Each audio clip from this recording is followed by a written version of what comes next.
Mana qora dengiz balığı hamsi ekan manda. 35 TL. Mansa barbun. Barbun balığı Karadeniz balığı değil mi?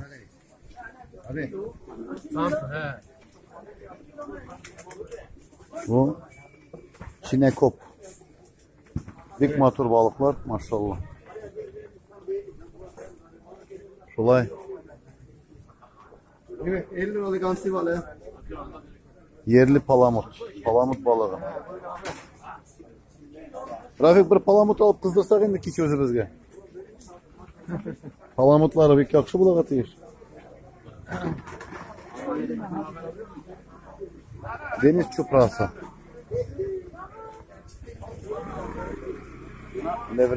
Levrek balığı. Somon balığı 110 lira kilo. 300. Gürcistan kapı. Aha. Maşallah.